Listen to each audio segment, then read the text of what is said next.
ಬೆಂಗಳೂರಲ್ಲಿ 7.11 ಕೋಟಿ ರೂಪಾಯಿ ದರೋಡೆ ಪ್ರಕರಣಕ್ಕೆ ಸಂಬಂಧಪಟ್ಟಂತೆ ಗ್ರೇಟ್ ರಾಬರಿ ಕೇಸ್ ಎಚ್ಚೆತ್ತ ಪೊಲೀಸ್ ಇಲಾಖೆ.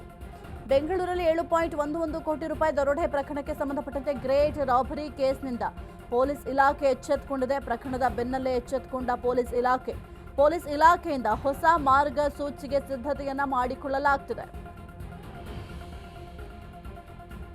ಮುಂದಿನ ವಾರ ಆರ್ಬಿಐ ಮತ್ತು ಬ್ಯಾಂಕ್ ಅಧಿಕಾರಿಗಳ ಸಭೆಯನ್ನ ಮಾಡಲಾಗುತ್ತೆ. ಬ್ಯಾಂಕ್ ಅಧಿಕಾರಿಗಳ ಸಭೆಯನ್ನ ಪೊಲೀಸ್ ಕಮಿಷನರ್ ಕರೆದಿದ್ದಾರೆ.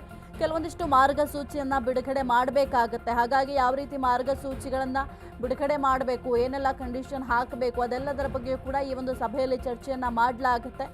ಇನ್ನು ಸಿಎಂಎಸ್ ಸಂಸ್ಥೆಯ ವಿರುದ್ಧ ಕ್ರಮಕ್ಕೆ ಕೋರಿ ಪತ್ರವನ್ನು ಕೂಡ ಬರೆಯಲಾಗಿತ್ತು.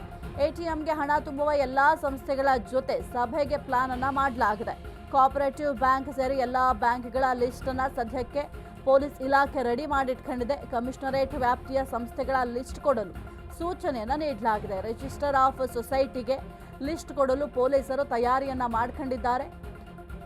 ಬೆಂಗಳೂರಲ್ಲಿ 7.11 ಕೋಟಿ ರೂಪಾಯಿ ಏನು ದರೋಡೆ ಆಗಿತ್ತು, ಈ ಒಂದು ಪ್ರಕರಣದಿಂದ ಸದ್ಯಕ್ಕೆ ಪೊಲೀಸ್ ಇಲಾಖೆ ಕೂಡ ಫುಲ್ ಅಲರ್ಟ್ ಆಗಿದೆ. ಯಾಕೆಂತಂದ್ರೆ ಈ ಒಂದು ಪ್ರಕರಣವನ್ನ ಭೇದಿಸೋದಕ್ಕೆ ಪೊಲೀಸರ ಹರಸಾಹಸವನ್ನೇ ಪಡಬೇಕಾಯಿತು. ಸಾಕಷ್ಟು ಗುಂಪುಗಳಾಗಿ ಈ ಒಂದು ಶೋಧ ಕಾರ್ಯವನ್ನು ಮಾಡಬೇಕಾಯಿತು. ಬಹಳ ತೊಂದರೆಯನ್ನು ಅನುಭವಿಸಬೇಕಾಯಿತು.